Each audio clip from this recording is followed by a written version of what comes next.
প্রতি বছরের মতো এবারও ঈদ উল ফিতরকে ঘিরে মুক্তি পেতে যাচ্ছে একাধিক মেগা বাজেটের সিনেমা। সাধারণত ঈদ মানেই বড় তারকাদের ছবি, হল জুড়ে দর্শকের ভিড় আর বক্স অফিসে হাড্ডাহাড্ডি প্রতিযোগিতা। তবে এবার সেই লড়াই যেন আরও জমে উঠেছে। শাকিব খান, বুবলি, অপু বিশ্বাস, সিয়াম আহমেদ, সাবিলা নূর ও শরীফুল রাজ সবাই ঈদের সিনেমার দৌড়ে আছেন। তাই শেষ পর্যন্ত কোন ছবি বাজিমাত করবে আর কোন তারকার ঝুলিতে যাবে বেশি দর্শক, সেটি এখন বড় প্রশ্ন।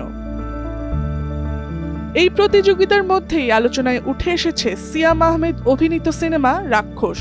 ঈদ উল ফিতরে মুক্তির অপেক্ষায় থাকা ছবিটিকে ঘিরে এরই মধ্যে সামাজিক মাধ্যমে বেশ উত্তাপ ছড়িয়েছে। সম্প্রতি সিনেমাটির একটি আইটেম গানের শুটিং সেটের ছবি ভাইরাল হওয়ার পর নতুন করে শুরু হয়েছে আলোচনা। সেই ছবি সামনে আসতেই গুঞ্জন ওঠে গানে সিয়ামের সঙ্গে পারফর্ম করছেন বলিউড ও হলিউডে কাজ করা অভিনেত্রী নাটালিয়া জেনোস্টেক। এই গুঞ্জনই পরে আরো জোরালো হয় যখন জানা যায় নাটালিয়া সত্যি রাক্ষস ছবির আইটেম গানে অংশ নিয়েছেন। হলিউড ও বলিউডে কাজ করা এই অভিনেত্রী এবার প্রথমবারের মতো বাংলা চলচ্চিত্রে পারফর্ম করছেন। ছবির ওই বিশেষ গানে সিয়াম আহমেদের সঙ্গে নেচেছেন তিনি, আর এটি হয়ে উঠেছে সিনেমাটির অন্যতম বড় আকর্ষণ। বলিউড ও হলিউডে নাটালিয়ার আলোচিত কাজের মধ্যে রয়েছে হাউসফুল 5, মাস্তি 4 এবং 365 ডেজ। এছাড়া সালমান খানের জনপ্রিয় শো বিগ বসেও অংশ নিয়েছেন তিনি।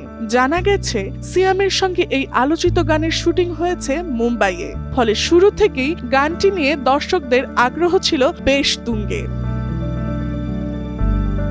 এদিকে নির্মাতাদের ভাষায় রাক্ষস শুধু গান বা গ্ল্যামারেই সীমাবদ্ধ নয়, অ্যাকশন আর ভায়োলেন্সের দিক থেকেও ছবিটি হবে আলাদা।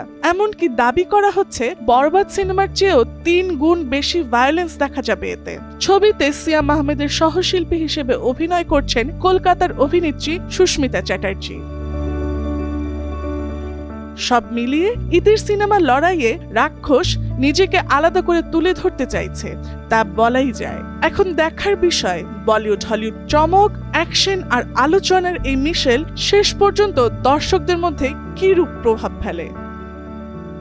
Tasnuva Sanjida, Times today.